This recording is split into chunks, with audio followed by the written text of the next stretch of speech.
ముందుగా బజార్కి వెళ్ళి చికెన్ తెచ్చుకొని దాన్ని కడిగి ఒక గిన్నెలో పెట్టుకోవాలి. పెట్టుకున్న తర్వాత ఆ చికెన్ని ఒక గిన్నెలో వేసుకొని దాంట్లో ఉప్పు, కారం, పసుపు, మసాలా, పెరుగు వేసి బాగా కలబెట్టుకోవాలి. కలబెట్టుకున్న కూరని పక్కన పెట్టి అన్నీ వేసి కలిపిన తర్వాత పక్కన పెట్టి ఒక గంట నాననివ్వాలి ఆ కూరని. నానిన తర్వాత పొయ్యి మీద ఒక బౌల్ పెట్టి గిన్నె పెట్టి గిన్నెలో నీళ్లు పోసి ఆ నీళ్ళలో చెక్క, లవంగాలు, యాలకులు, మరాఠీ మొగ్గ, బిర్యానీ ఆకు వేసి మరగనివ్వాలి. మరిగిన తర్వాత కొంచెం నూనె వేసుకోవాలి. నూనె వేసుకొని నీళ్ళు కాగిన తర్వాత దాంట్లో ముందుగా బాగా కడిగి పెట్టుకున్న బియ్యాన్ని నీళ్ళల్లో వేసుకొని కలబెట్టుకోవాలి. కొంచెం కొంచెం వేస్తూ కలబెట్టిన తర్వాత 2 నూనె చుక్కలు వేయాలి.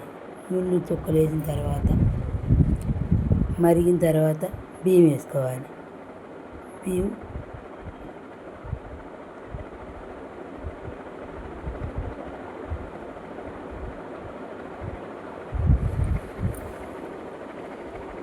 ఆ ఉడికిన బియ్యాన్ని పక్కన పెట్టుకొని ముందుగా కలిపెట్టిన కూరని పొయ్యి మీద పెట్టుకొని ఈ ఉడికిన అన్నాన్ని ఆ కూర మీద వేసుకొని బాగా అటు ఇటు కూర కనపడకుండా ఈ ఉడకబెట్టిన అన్నాన్ని ఆ కూర మీద వేసుకోవాలి.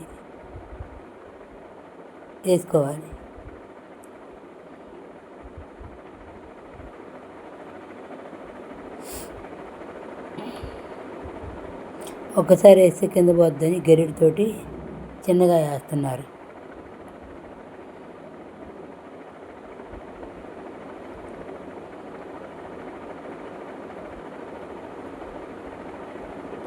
వేసిన తర్వాత ముందుగా వేసి పెట్టుకున్న ఆనియన్స్ని ఆ అన్నం మీద వేసుకోవాలి. కాస్తంత నెయ్యి వేసుకోవాలి. నెయ్యి వేసుకొని అటు ఇటు కొంచెం కలిపి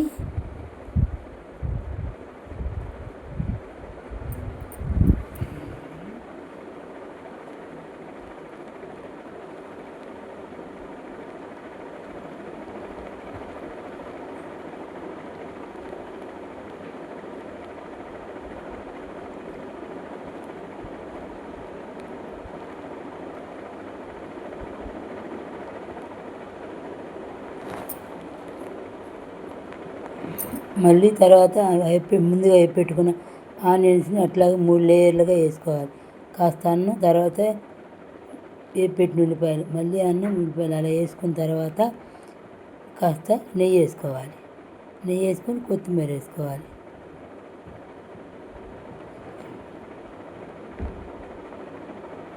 దింపుకొని కలబెట్టుకొని తయారైన యమ్మీగా ఉండే పలావ్ని తినండి.